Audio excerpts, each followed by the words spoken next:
Welcome to Tech News Briefing. It's Tuesday, June 27th. I'm Julie Chang for the Wall Street Journal, filling in for Zoe Thomas.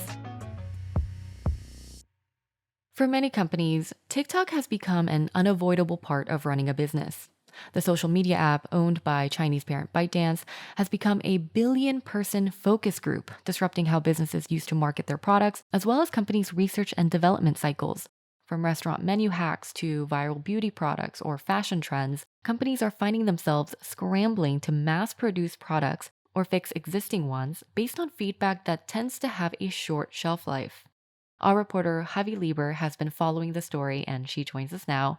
Javi, can you give us a brief rundown on what's happening here? Sure. So anyone who is consuming social media today knows that TikTok is a force in business. And we've been hearing about how it is such a force in marketing and advertising and product, and any product that might be interesting, a beauty palette, jeans, ketchup, things that catch the interest of users on TikTok really explode. Basically, what has happened is TikTok is completely upending research and development cycles, and it is really crunching the amount of time that companies are developing items so they can get them faster to shoppers. Can you give us an example of this? Sure.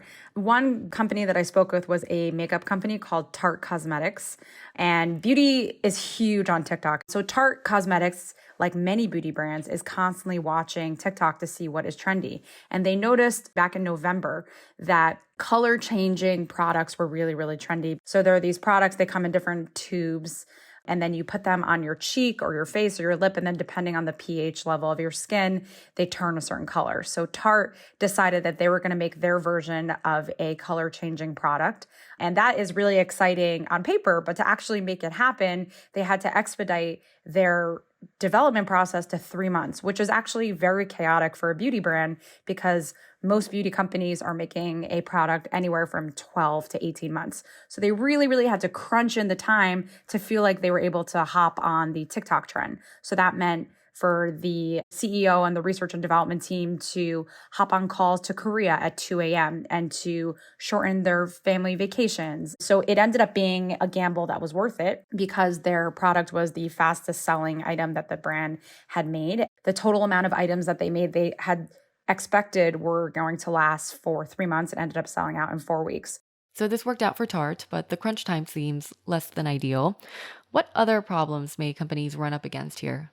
There's plenty of problems. First and foremost, as much as businesses are trying to prepare and plan ahead and put all their marketing dollars behind something that they hope will turn viral, ultimately it is in the hands of the users. And the perfect example I can think of this is the Chipotle quesadilla fiasco.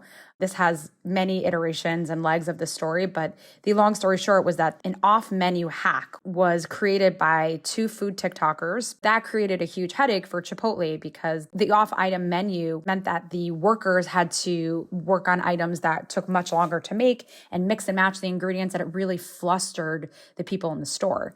And it came to a point where there were stores that were hanging signs that said no TikTok trends allowed, and people were posting videos of store workers yelling at them or them yelling at store workers, and it just created a very hostile and often unpleasant experience for both Chipotle workers and shoppers.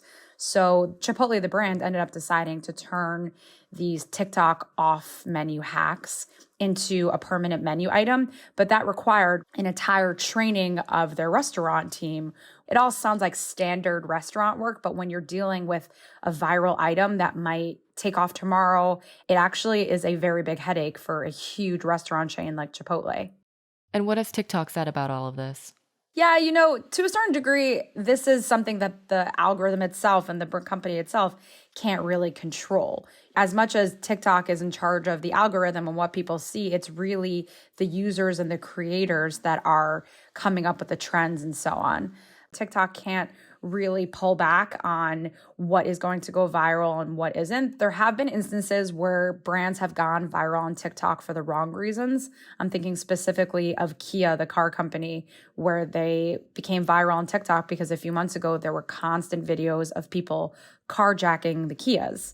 And in that case, TikTok says they flag criminal activity, they take down the videos and so on. So the responses from Tarte and Chipotle seem to be reactive. A product or menu item went viral and they moved in response to that. Are there ways that companies are being more proactively responsive?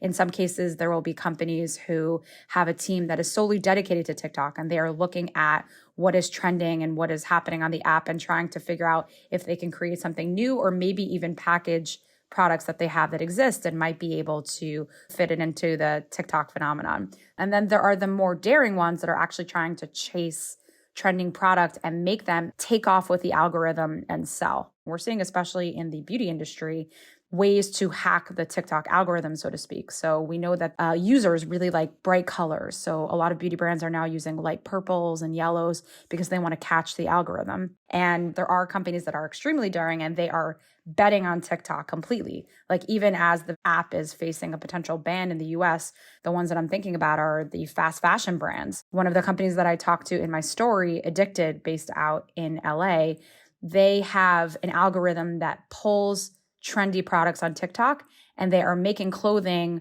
They have a 12-day turnaround based on what is selling and also what is trending on TikTok. They hope that for every 7 styles that they make that are total duds, the one winner that goes viral on TikTok will sort of carry them through. If you can't beat them, join them, I suppose. Exactly. All right, that was our styles reporter, Chavie Lieber. And that is it for today's Tech News Briefing. For more tech stories, check out our website, WSJ.com. I'm Julie Chang for the Wall Street Journal. Thanks for listening.